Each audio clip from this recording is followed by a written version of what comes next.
მოგესალმებით, ვაგრძელებთ თეატრის კრიტიკოსთა დისკუსიების ციკლს სპექტაკლის შემდეგ. ეს პროექტი ხორციელდება საქართველოს კულტურის სამინისტროს ხელშეწყობით და ახორციელებს თეატრისა და კინოს სახელმწიფო უნივერსიტეტი. ამჯერად გვინდა ვისაუბროთ ძალიან მნიშვნელოვან თემაზე, ეს არის თეატრალური ფესტივალები საქართველოში და თეატრალური პრემიები. ფაქტობრივად ძალიან ცოტა იწერება თეატრალური პრემიების ჩატარების შესახებ, მისი ხარისხის შესახებ, დაჯილდოების ცერემონიალის შესახებ, მხოლოდ სოციალურ ქსელში თუ იქნება რამდენიმე გამოხმაურება, ძირითადად ერთმანეთს ულოცავენ და კულუარებში გრძელდება ლაპარაკი. ჩვენ გვინდა რომ ეხლა მოურიდებლად ვილაპარაკოთ გულახდილად იმაზე, რაზეც საუბრობენ კულუარებში და პროფესიულად შევაფასოთ. ამისთვის მოვიხმე ჩემი კოლეგები, ბატონი გოგი ყაჯრიშვილი, თეატრმცოდნე და ქალბატონი თამთაქაჯაია. მოგესალმებით მეგობრებო და კოლეგებო და მოდით ვისაუბროთ ამ თემებზე.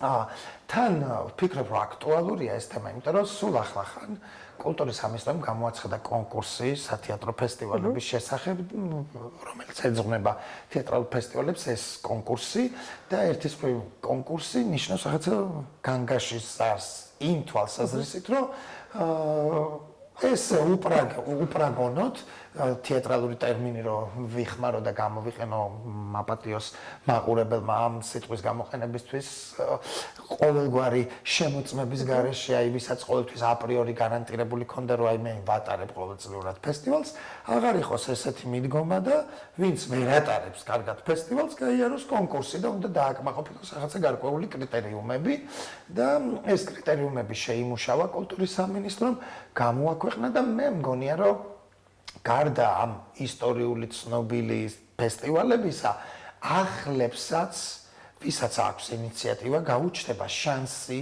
თუნდაც კამერული პატარა ფესტივალი ახალი გაჩნდეს და ჩატარდეს. ერთის მხრივ ჩვენ მართლა ყველას გვახარებს, რომ ამდენი ფესტივალი ტარდება საქართველოში, ნუ ვიღაცები იბოღმებიან, ბრაზდებიან და ეს ჩვეულებრივი ამბავია, კი ბატონო, ვისაც არ დაპატიჟებენ, ის ყოველთვის ილანძღება და მე ცუდ რაღაცებს წერს ამ ფესტივალზე, ვინც იქ არ არის და ვისაც ერთხელ დაუძახებენ და მოხდება ამ ფესტივალზე, მე ყველა ბედნიერია და წერს ამ სტატუსებს და სტატიებსაც, როზომის ამ ფესტივალებს როგორი დიდებული ყოფილა ეს ფესტივალი. ხო და აი მინდა გკითხოთ თამთა შენგან დავიწყებ. ის ფესტივალები, რომლებიც ტარდება საქართველოში, ყველა უნდა დარჩეს? როგორ გონი? ხო, აი რა უნდა დარჩეს? შემიძლია მოგესალმებით. მეც ძალიან მიხარ თეატრალური ქვეყანა ვარ ზოგადად და ყველა რეგიონს განსაკუთრებით აი ეს ყველას რაღაც უნდა უკვე გონია რომ იდეებიც კი ამოეწურათ და ერთმანეთს დაემსგავსა რაღაცეები და თითიდან გამოწვეული სახელებით ამკვიდრებენ იმ ნიშას, რომელზეც ზოგადად რეგიონს უნდა ქონდეს ფესტივალი. ერთის მხრივ ვფიქრობ, რომ ზოგადად ფესტივალი მნიშვნელოვანი ამბავია კონკრეტული რეგიონებისთვის და გეტყვით რატომ? იმიტომ რომ იმ პერიოდში ცოცხლდება ის ქალაქი და თუ მაყურებელს უყვარს იქაურობა და აინტერესებს, შესაძლებლობა ეძლევა, რომ ნახოს სხვადასხვა რეგიონების თუ რაიონების სპექტაკლები. მაგრამ ამას აუცილებელი არ არის, რომ ეწოდოს ფესტივალის სახელწოდება. იმიტომ რომ რეალურად არსებობს ძალიან ბევრი ხარვეზი. ხარვეზი თუნდაც იმის, რომ კიდევ დაემატა ამ ფესტივალებს რაღაცები. აი მაგალითად, ეხლა სუსუ ბოლო იყო თელავის ფესტივალი, სადაც ძალიან ბევრმა სხვადასხვა კუთხის თეატრმა მიიღო მონაწილეობა. თუმცა მე არ ყოფილვარ ამ ფესტივალზე, არ დავუხმილვარ გულწრფელად გეუბნებით, პირიქით ამ ძალიან გამიხარდა რომ ფესტივალი იყო, მაგრამ მე ამ ფესტივალის შესახებ გავიგე მხოლოდ თვითონ აი იმ თეატრების გვერდიდან. თვითონ ფესტივალის გვერდი ცალკეულად არ არსებობდა. ანუ მე არ ვიცი, ანუ გულისხმობ იმას, რომ იქ რა ხდებოდა. მე როდესაც არ ვარ იქ მე საიდან მოგავიგო ეს ინფორმაცია. თუმცა ეს მას არ ნიშნავს, რომ რაღაც ან ვერჩი კონკრეტულად ამ ფესტივალს უბრალოდ აი ეს ყველაფერი არის იმისთვის, რომ რაღაცეები, აი ხანდახან მგონია, რომ საორგანიზაციო ჯგუფი არ არის მზად და არ აქვს გააზრებული იმ პასუხისმგებლობისთვის, რასაც ზოგადად ფესტივალს არქმევს. გარდა ამისა, ანუ გვაქვს უამრავი ფესტივალი გვაქვს რეალურად ჩამოთვალოთ ოზურგეთის, ქუთაისის, სიღნაღის, ფოთის უძველესი ხო? თითქოს ყველა ზესტაფონის, აი ზესტაფონთანაც მაგალითად აბსოლუტურად გაუგებარია აი ამ ფესტივალის არსი ჩემთვის გულისხმობ ხა რა ის რო არა რომ ზესტაფონს რატომ უნდა ქონდეს ფესტივალი ზესტაფონში არის ყოველთვის ხო ანთელავს მწირი არჩევანი ამ ყველაფრის რომ ხუთი მონაწილე როდესაც იღებს ხუთი თეატრი იღებს მონაწილეს და თან პლუს ამას იქით თვითონ ზესტაფონის სპექტაკლია მაგალითად სამი ეს ანუ ეს ჩემთვის ფესტივალთან არ ასოცირდება ეს რაღაც კვირეულია რომელიც ანუ შესაძლებელია რომ ისედაც გააკეთოს ცალკეულად აი მაგალითად ეხლა ქუთაისში რომ ვიყავი იქაც არის რაღაცა ხარვეზები ანუ საორგანიზაციო კუთხით ვამბობ თუმცა აი აქ რაც დავინახე გულწრფელად გეუბნები და მე იქაც აღნიშნე რომ ამ ქალაქში აუცილებლად უნდა არსებობდეს ფესტივალი იმიტომ რომ თვითონ მაყურებელი ან მათთვის არის ის დღესასწაულის მზაობა თვითონ მაყურებლის ვისთვის სტარტდება ეს ფესტივალი ხალხისთვის ხო და არა კონკრეტული ადამიანებისთვის ოზურგეთის ფესტივალის რომელიც 2 წელიწადში ერთხელ იმართება და აბსოლუტურად მე ვიყავი თანამონაწილე არ ყოფილვარ მაგრამ ვიყავი დახურვაზე იქ ეტყობა როგორი უკვე ანუ გამოცდილებით იქაც იყო ცხადი ანუ არც ერთ ფესტივალი არ არსებობს ხარვეზის გარეშე მოდი ამაზე შევთანხმდეთ მაგრამ ისეთი დაორგანიზებული იყო რომ ანუ გამართულია სტრუქტურა გამართულია ნიშა რას როგორ რატომ ემსახურება და რისთვის აკეთებს ანუ ამ ყველაფერს აი ნუ ეხლა რომ მაგალითად ამ ოზურგეთზე რა ვთქვათ ვფიქრობ რომ უბრალოდ პროგრამა ძალიან გადატვირთული იყო ამ ბოლო წელს და აი ეს არის ჩემი შეფასება ამ კუთხით რასაც ვეუბნები და ვთვლი რომ ანუ არც უნდა არსებობდეს ამდენი ფესტივალი და ერქოს რაღაცა კონკრეტული კვირეულები რაც უნდათ რომ გამართონ მაგალითად და საერთოდ არ იქნება ამის პრობლემა პრემიებზე შემდგომ ვისაუბროთ კი ბატონო შენ თითქმის ყველა ფესტივალზე ხარ ან სტუმარი ან ჟიურის წევრი დადიხარ იცი მათი სპეციფიკა აკვირდები მაყურებლის ინტენსივობას აი რომელ ფესტივალს დატოვებდი აი შენ როგორც ერთი თიებსოდნე და რატომ რა თქმა უნდა და რომელს არ დატოვებდი აი კონკრეტული შეკითხვა მაქვს და კონკრეტული პასუხი მჭირდება იცი ამ კონკრეტულ პასუხამდე მინდა ერთი განმარტება გავაკეთო შეიძლება კი კონკურსზე ილაპარაკე ახლა ასე არ გამოვიდეს რომ კულტურის სამინისტრომ ეს კონკურსი იმიტომ შემოიღო რომ ფესტივალები დაახუროს ასე ნამდვილად არ არის ხარისხი ამაგოს მე ამას ასე ვუყურებ მხოლოდ იმაზე რომ დაიხვეწოს ფესტივალი თუ მაგალითად მეტი პასუხისმგებლობა იყოს და მეორე მთავარი თუ ეს ფესტივალი წელს ეს კონკრეტული ფესტივალი ამ წლისთვის მზად არ არის რაღაცა მიზეზების გამო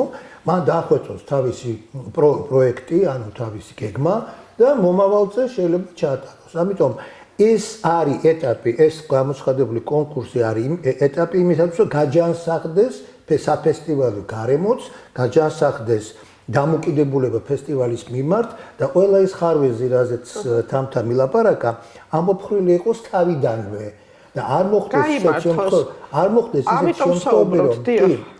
ისეთ შემთხვევები, რომ ჩადიხარ ფესტივალზე და გამოდის, რომ შენ არავინ არ არის შენი მასპინძელი არავის არ არის პირობა როდესაც სამუშაო პირობები და უშუალოდ მე ხლა მატერიალური რესურსი ბაზარი არსებობს ხან კონკრეტულ ფესტივალზე არ ვლაპარაკობ მაგრამ ზოგადად ხანდახან ასეთი შტაბეშტილება გრჩება ხოლმე რომ ჩადიხარ ფესტივალზე მაგრამ ხარ სტუმარი მაგრამ ვერ გძნობ თავს სტუმრად იმ გაგებით რომ არ არის შესაბამისი ინფრასტრუქტურა შექმნილი იმისათვის თეატრს არ გააჩნია ბაზა არ გააჩნიათ ნახე აი მაგალითად შენ არ ამბობ ხა თქვენ უკაცრავად თქვენ არ ამბობთ ესე ზოგადად ამბობთ მაგრამ აი მაგალითად ზესტაფონს ამ წუთას ვფიქრობ რომ მატერიალური და ბაზა აი თვითონ რესურსი არ გააჩნია არც თელავის თეატრს ანუ დარბაზში სადაც ყინავს არ შეიძლება მით უმეტეს ნოემბერში დეკემბერში იგივე არის ზუსტად ზესტაფონის შემთხვევაშიც მაყურებელი იჯდეს და სციოდეს ის კვირაში ერთხელ რომ იმართება სპექტაკლი სიტყვაზე ვამბობ იქ გაუძლებს მაგრამ 21 საუკუნეში ფესტივალს რო არ ქმევ და არ არსებობს მატერიალური ბაზა, ეს უკვე პრობლემაა. ანუ ეს პრობლემაა, რომ ორგანიზატორებს უნდათ მხოლოდ რომ ანუ ადგენენ და გააკეთონ ფესტივალი და არა ისო ხარისხი დაიდოს. გააჩნია. მაშინ აი როგორც ფოთის ფესტივალმა გააკეთა რეგიონული თეატრების ფესტივალმა აი ზუსტად. გამოწვევა იყო მისთვის პირიქით ნინელი ჭანკვეტაძისთვის, რომ შენობა არ არის ეს ინოვაცია დაინა. სხვადასხვა სივრცეებში თამაშდებოდა, მაგრამ დისკომფორტი მაყურებელს არ შექმნია პირიქით და ფესტივალი უზრუნველყოფდა მაყურებლის მიყვანას იმ კონკრეტულ ადგილამდე. მე არ ვამბობ ჩასულ სტუმრები. მაყურებელი იკრიბებოდა თეატრთან და ავტობუსები მიდიოდა კონკრეტულ ლოკაციაზე. აი ამ კითხვა, რაც კითხვა შედამის და ამისვით კითხვა, ამაზე გეტყვით, რომ არის ფესტივალები, რომელსაც ძალიან კარგი სერიოზული გამოცდილება აქვს ფესტივალის ჩატარების. კონკრეტული ეს არის გინდათ ოზურგეთის ფესტივალი, რეგიონული თეატრების ფესტივალი, ფოცის ფესტივალი, სიღნაღის ფესტივალი, მიუხედავად იმისა, რომ 3 წელია მასა ძალიან კარგი გამოცდილება და კარგი გუნდი აკეთებდა ამ ფესტივალს. აი სხვა ფესტივალებმა მე ვფიქრობ, რომ ამ ფესტივალებისგან უნდა აიღონ მაგალითი. ყოველ შემთხვევაში შეიძლება ჩავიდეს ვიღაცა ამ ფესტივალის ორგანიზატორი და გაეცნოს იმას, როგორ ამზადებენ, როგორ აკეთებენ ამ ფესტივალს. რა არის ამ ფესტივალის კომუნიკაცია სულ ერთი ახლა შესაძლებლად აუცილებელი არ არის, მაგრამ ძალიან ხშირად ეს იმ ფესტივალის ორგანიზატორები, რომლებზეც ჩვენ ხარბეზებს ვამჩნევთ, ისინი დადიან ამ ფესტივალებზე და ხედავენ როგორ მიმდინარეობს ხოლმე. ამიტომ კი, სხვათა შორის ეს გამოცდილების გაზიარება და აი არ მინდა ახლა კონკრეტული მაგალითები დავასახელო, იმიტომ რომ ტენდენციურობაში შეიძლება ჩამომერთვას, მაგრამ აი არა აქვს მაგალითად მნიშვნელობა, აი ვასო ჩიკოგიძე, უფროსი თაობა და საბა ასლამაზიშვილი ყველაზე ახალგაზრდა, ხო? ფესტივალის დირექტორია ორივე. ერთმანეთისგან იღებენ კარგს, რის გადაღებაც შეიძლება. მაგალითად, სიღნაღის ფესტივალზე გაჩნდა ბლოგერები, ხო? არაჩვეულებრივი ახალგაზრდა თეატროდნები. ესეც აქილიკო გახდა კულუარებში, სხვათა შორის და ეს ძალიან უცნაური იყო კიდე. ალექსანდრა, ხო? ესენი აკეთებდნენ და ბატონ ვასოს რომ მოეწონა ეს იდეა. გადმოიტანა ოზურგეთისთვის. ანუ გაცვალეს მათ ეს ერთმანეთთან გამოცდილება. არ აქვს მნიშვნელობა ფესტივალის რა მიმართულება აქვს, მაგრამ რაღაცა ფორმა, რომელიც არის მისაღები, მოსაწონი, კარგი, ამის წაღება შეიძლება, მაგრამ არსებობს ფესტივალები, რომლებიც არ უნდა რომ სხვას გავდეს და პირიქით არავისგან არაფრის გადაღება არ უნდა და მას გონია, რომ ეს უნდა იყოს, მაგალითად, როცა ფესტივალში მონაწილეობს თეატრი კონკურსში თვითონ ორგანიზატორი და მე თლადუარესი ჯილდოვდება და მე ფესტივალის დირექტორი ამბობს რომ მე რა შუაში ვარ ჟიური მასე გადაწყვიტა. ყველამ ძალიან კარგად ვიცით რა როგორ წყდება. ეს არის პატარა ქვეყანა, ყველა სიცნობს, ყველას მეგობარია და იქნება უხერხული სიტუაცია. უნდა შეიგნონ აქ ჟიური ვერაფერს ვერ გახდება რომ კონკურსში არ უნდა იღებდეს მასპინძელი თეატრი არავითარ შემთხვევაში მონაწილეობას. ეს არის აქსიომა, ამაზე ლაპარაკი არ ძღირს, მე ასე მგონია. კი, და ერთი აღვნიშნოთ, რომ ჩვენ გვაქვს ორი ძალიან დიდი ისეთი ფესტივალი, ეკა მაზმიშვილის და ქეთი დოლიძის გიფთი და საერთთეატრალური საერთაშორისო ფესტივალი უბრალოდ, ანუ რაღაცა მაინც რეგიონებზე გამოგვივიდა ეხა საუბარი და ანუ ამას არ შევხედე ვარ. ხო, უბრალოდ ხო ამბავად ვუყვები, მაგრამ აი, სხვა შორის გამომრჩა ბათუმის თოჯინების ფესტივალი. 3 წელი აქტიურად ვსტუმრობდი მას და გულწრფელად ვიქნები და ეს ბოლო წელი ვფიქრობ უფრო აი პირველი 2 წელი იყო რაღაცა კალხაზე და აი ახლა მესამე წელს ვფიქრობ, რომ ცოტა ჩავიდნენ ქვევით. ამას შეეტყობოდა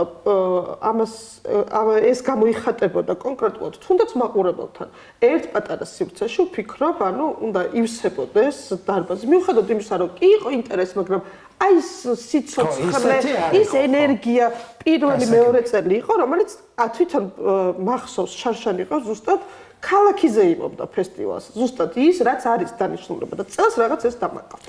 კიდე ერთი რამე მინდა დავუმატო. აი, როგორ შენ მითხარი რომ დაადეხარ ფესტივალებზე და ესრები. მე მაგალითად რამოდენიმე ფესტივალი ახლა მე არ ვასახელებ. შემიმჩნევია რომ ამ თეატრში, სადაც ფესტივალი მიმდინარეობს, ამავე თეატრის მსახიობები არ დადიან სპექტაკლებზე, მიუხედავად იმისა, რომ სხვა თეატრები ჩამოდიან. ესე იგი, ეს რაღაცა საფრთხეს ქმნის. საერთოდ საჭიროა თუ არა ასეთი ფესტივალი არსებობდეს, სადაც ორგანიზატორი თეატრის მსახიობები სპექტაკლებს არ ესწრებიან. ასეთი მაგრატი თქვენს გაქვთ ალბათ. კი, ეს დასაბანი არის, კი ბატონო. და მეორე საკითხი, რაზეც მინდოდა საუბარი, თეატრალური პრემიები და მე ძალიან მინდა რომ ამაზე ვილაპარაკოთ და ვთქვათ სიმართლე, რომ ის მე უბრალოდ გაკვირვებული ვარ, როგორ არ ექნება ხალხს უხერხულობა და იღებენ ამ გამარჯვებას ძალიან თავდაჯერებულად და კი, ყველას უხარია ეს გამარჯვება რაღაცა პირობით კონკურსში, ხო? სულ რაღაცა გასულ სეზონზე იყო 3 თეატრალური პრემია. ერთი არის თეატრალური საზოგადოების ტრადიციული, რომელშიც მონაწილეობას იღებს მხოლოდ ის თეატრები, ეს უნდა იცოდეს მაყურებელმა, რომელიც არის წევრი თეატრალური საზოგადოების და ესეთი ძალიან ცოტა თეატრი დარჩა დედაქალაქიდან ფაქტობრივად თეატრი არ დარჩენილა, რომელიც არის წევრი, მე მგონი მარტო მოზარდი და თოჯინების თეატრია წევრი, დანარჩენი დრამატული თეატრები ყველა გამოვიდა თეატრალური საზოგადოებიდან და ჟიური ბოლო წლები არის ერთი და იგივე ადამიანი, კარგი ტრადიცია ჰქონდათ, რომ როტაციას განიცდი და იცვლი და აიყო ახალგაზრდა თაობა წარმოადგენელი და ბოლო 3 წელია სულ ერთი და იგივე ჟიურია თეატროსნებიდან ფაქტობრივად დაცლილი და თითქოს გაბრაზდა თეატრალური საზოგადოება თეატროსნებზე, არა და პირველი ვინც უნდა ასაქმებდეს თეატროსნებს, უნდა იყოს თეატრალური საზოგადოება. არის ძალიან ჭრელი დრამატურგი, ლიტერატორი, ერთადერთი გუბაზმეგრელიცია თეატროსნე და არ მინდა ამ შედეგებზე ვილაპარაკო, მაგრამ ყველა არის უფროსი თაობა წარმოდგენილი და ისეთი ჟიურის რამდენიმე წევრია, რომელიც თეატრში დადის მხოლოდ იმის ხათრით, რომ არის ჟიურის წევრი და უწევს იმ სპექტაკლების ნახვა მხოლოდ, რომელიც არის კონკურსში წარმოდგენილი, თორე ეს ადამიანები თეატრში მე არასდროს არ მინახავს, ძალიან ბევრი, რეგიონში მით უმეტეს არ მინახავს და თეატრალურ პროცესს როცა არ იცნობ, იმა როგორ უნდა შეაფასოს. ეს ერთი მე ჩემ მონოლოგს მალე დავამთავრებ და გადმოგილოცავ თქვენ ამას განსახილველად. მეორე პრემია თავისუფალი, ძალიან სასიხარულოა კერძო დამოუკიდებელი პრემია და მართლა მათ ძალიან გაუჭირდათ სახსრების მოძიება, ჟიურის ჰონორარების გადახდა, მაგრამ მათ ყველაფერი გააკეთეს. ერთადერთი მე მგონია, რომ როცა გაქვს დებულება, ეს დებულება უნდა დაიცვა ჩემი აზრით და არავითარ შემთხვევაში არ შეიძლება ორმაგი სტანდარტით მუშაობა. მაგალითად, შარშან პრემია თავისუფალში მონაწილეობაზე უარი ეთქვა გიორგი კაშიას. მგონი შარშან წინ იყო. შარშანი ხო? ის ბედნიერება სპექტაკლი, რომელიც იყო დამოუკიდებელი პროექტი, უბრალოდ მან თეატრალური სივრცეში დადგა ეს და სპექტაკლი თამაშდებოდა აქ. ეს იყო არც სადიპლომო, არამედ გარე სპექტაკლი იყო, უბრალოდ თეატრალურმა გამოუყო სივრცე. და უარი უთხრეს იმის გამო, რომ შენ არ ახარ დამოუკიდებელი, ეს არის დამოუკიდებელი პროდუქტი და ვერ მიიღებ მონაწილეობას. მაგრამ წელს გაიმარჯვა კიდევაც ერთ-ერთ ნომინაციაში, იყო წარმოდგენილი ტატო გელიაშვილის სპექტაკლი ჰაიდე, რომელიც არის მარნეულის მუნიციპალიტეტის პროდუქტი და საერთოდ არ არის დამოუკიდებელი პროდუქტი, მაგრამ ეს ჩვეულებრივად აღმოჩნდა ხო მუნიციპალური თეატრის პროდუქტი ხო და აღმოჩნდა ჩვეულებრივად საკონკურსო სიაში მიიღეს კიდევაც და დააჯილდოვეს კიდევაც. ეს არის ორმაგი სტანდარტი, ბუნებრივია.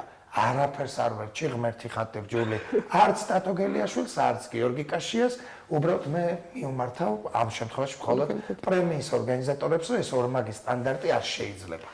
იმიტომ რომ ვიღაცა მოგწონს და ვიღაცა გინდა წაახალისო, არ შეიძლება. თუ თამაშობ ობიექტურობანას, ითამაშე ბოლომდე ეს ობიექტურობანა.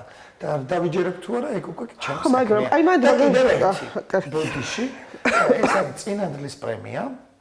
და მე უბრალოდ კითხვა გამიჩნდა ეგეთი, ჟიურის წევრად აღმოჩნდა მსახიობი, რომელიც აფასებს თავისავე სპექტაკლს, თავისავე კოლეგებს, აი სულ არ შემოხვედრია გივიკო, თორე აუცილებლად ვკითხავდი, როგორ ხდება ეს შეფასება, როგორ ირჩევს მის სცენურ პარტნიორებს, როგორ ხდება, რომელი უკეთესია, ძალიან უცნაურია და თანაც ორივე იყო წარდგენილი ერთ სპექტაკლში. როგორ შეიძლება მე თვითონ სპექტაკლში მონაწილეობ და ჟიურის წევრი ვარ, ის არის კონკურსზე წარმოდგენილი და ამას კიდევ ვაჯილდოვებ.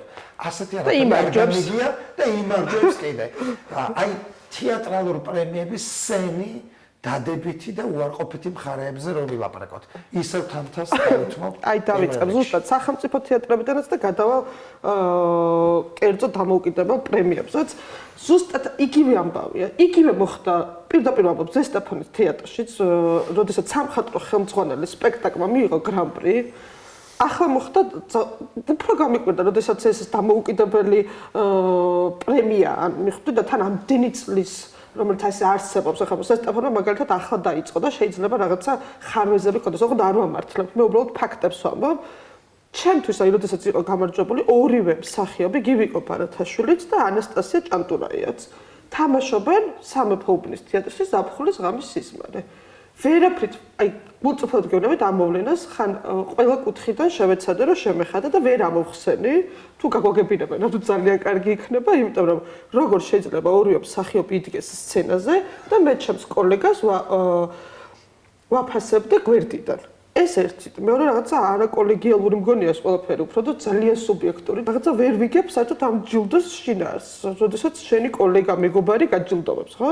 მეორე როგორც ვიცით, ან და გამოვლინდნენ უკვე ჟიურის წევრები, ზუსტად იგივე პრობლემა იყო იქაც, რომ თეატრმცოდნე იყო მხოლოდ ერთი ქალბატონი მაკავასაძე და მე არ ვიცი, ანუ მათი შიდა ამბავი ცხადია, მაგრამ მგონია, რომ იქ თეატრმცოდნე უმცირესობაში იყო და შესაბამისად აისახა ეს შეტექსზე.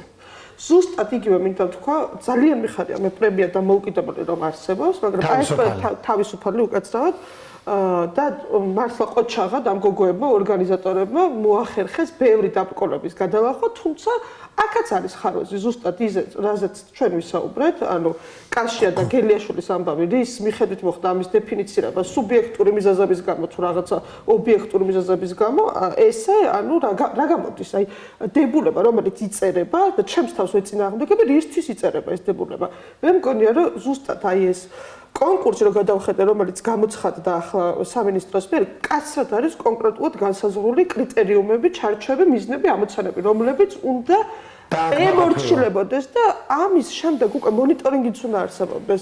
იმიტომ რომ რეალურად მივედით იქამდე, რომ არსებობს ბევრი ფესტივალი, რამდენიმე მხოლოდ ხარისხიანი და დანარჩენი უკვე აი პერიოდიდან პერიოდამდე თითქოს გაწელილი, რო იწყება ან თავდება და რომელიც შემდგომ უკვე საქილიკოა და ერთს დავამატებ, აი ძალიან დიდი ხანია ამის თქვა მინდა, რომ ვერც ერთ ჩემი კოლეგა იქნება რეჟისორი თუ მსახიობი, ჩემთვის გაუგებარია ახალგაზრდა სტუდენტებს, როდესაც დასცინი საქვეყნოდ და საჯაროდ, რომლებიც წახალისებული არიან თუნდაც ფესტივალზე. ძალიან კარგად იციან, აი ახლა ნამდვილად არ ვიტყვი სახელდაგვარებს და ეს ხდება მე თუ აი ეს არის საუბარი ზუსტად იმას ვიტყვი, იმ ბავშვებზეა საუბარი, ანასტასია ჩერნეცოვა და ალექსანდრა სულამანიძეს და ამის ქილიკი ხდება თურმე საჯაროდ, რომლებიც დაანერგეს ინოვაცია, თუნდაც ვლოგები დაიწყეს.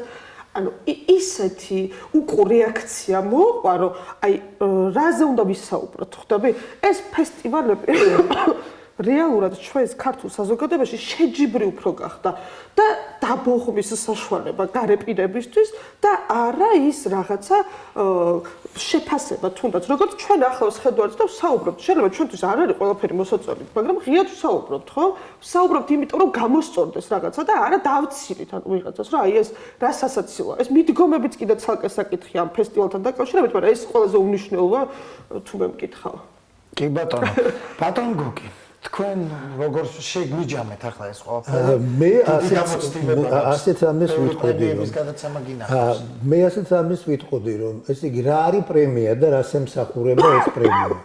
აი ამ უამრავი რაოდენობის პრემიების დარიგების შემთხვევაში კიდე თეატრალური საზოგადოება რომელიც არიგებს ამ პრემიებს თუნდაც წიგნის თუნდაც იმის მას უნდა კონდეს რა გარკვეული მიზანი, ხო?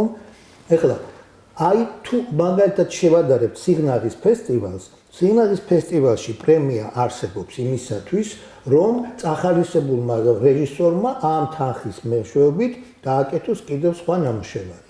ასევე მაგალითად ოზურგეთის ფესტივალში კულტურის სამინისტროს პრემია, რომელიც მაგალითად გულისხმობს რაღაც გარკვეულ პროდუქტის შექმნას. ასე იყო სამწუხაროდ ასე იყო დურუჯი, რომელიც გათვლილი იყო მხოლოდ იმაზე. სამწუხაროდ ის რომ აღარ არსებობს. სამწუხაროდ ის რომ ეს არ არის და ყველაზე დიდი თანხა იყო დურუჯზე და ისიც გათვლილი იყო ამისათვის მესმის, მაგრამ რა საჭიროა თეატრალური საზოგადოების პრემია, რომელიც არც ფულს არ იგებს, არც არაფერს არ წარმოადგენს და პრაქტიკულად რაღაცა სიგელის ფორმა დარჩა.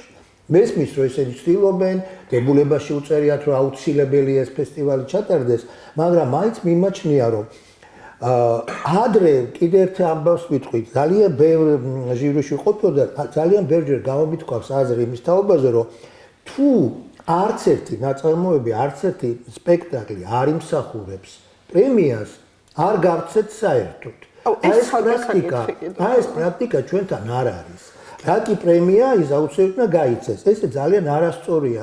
ამიტომ გამოდის რომ ცუდ სპექტაკლებს შორის შედარებით უკეთეს ვაჟებ პრემიას და ამით პრემიას უფასურდება. აბსოლუტურად მართალი ხარ კი. და საერთოდ აზრი ეკარგება პრემიების დარიგებას. და რა ფესტივალი ქვია? კი ბატონო. კი, აი ეს არის რაღაცა მგონია ბოდიში რომ 3 ადგილი გრან-პრი სიტუაციაზე და დამთავრდა. აი ეს დანარჩენი რომ რაღაცა არცი ხო უნდა ქონდეს ფესტივალის. ამიტომ აი ხო მაგას ვამბობ რომ ამიტომ როდესაც ფესტივალს ვატარებ, ფესტივალი თუ ეს არის დათვალიერება და გათვლილი იმისათვის რომ მაყურებელმა ნახოს იმ რეგიონის მაყურებელმა, მაშინ მათთვის პრემიების დარიგებას რა მნიშვნელობა აქვს? კი, მithumetes ძველი სპექტაკლები როცა ჩამოდის ახლა მაგათ იგივე თელავის ფესტივალი ვახსენეთ, მაგრამ თელავის თეატრის ფესტივალს ერთი ცუდი ამბავი დაემთხვა და იცით რომ თეატრის ტექნიკური ნაწილის გამო იძულებულები იყვნენ რამოდენიმე სპექტაკლი ამოეღოთ რეპერტუარიდან და აღმოჩნდა პროგრამიდან და აღმოჩნდა რომ ერთ დღეები რომ შეევსოთ იძულებული იყვნენ ჩამოვიდათ 2-3-4 წლის წინანდელი სპექტაკლები.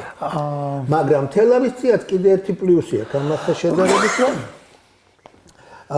იქ პრემიები კი რიგდება თავისთავად, მაგრამ მე მაგალითად ვირჩევდი რომ აი ფესტივალები იყოს მხოლოდ დათვალიერება, აი როგორც მაგალითად ნინელის ფესტივალი, როგორც ფოთის ფესტივალი, სადაც ხდება სპექტაკლების, ასე ვთქვათ, დახვა, არც განხილვა ხდება, არ დაჯილდოება, არც არაფერი, უბრალოდ ეს არის რეგიონული ფესტივალი, რომელიც კი ბატონო, მე მგონია რომ ამ ყველაფერს დაარეგულირებს აი ეს კონკურსი, რომელიც კულტურის სამინისტრომ უკვე გამოაცხადა, სადაც არის გაწერილი ნათლად და მე წავიკითხე ეს დებულება, სადაც წერია რომ არ უნდა იყოს ძველი სპექტაკლები წარმოქმნილი, ანუ ბოლო 2 წლის სეზონის სპექტაკლი შეიძლება იყოს მასზე. უნდა კონდეს თავისი ნიშა, უნდა კონდეს თავისი მიმართულება, კონცეფცია ფესტივალს, იმიტომ რომ და თეატრი აკმაყოფილებდეს ტექნიკურ პირობებში რომ არ იყოს.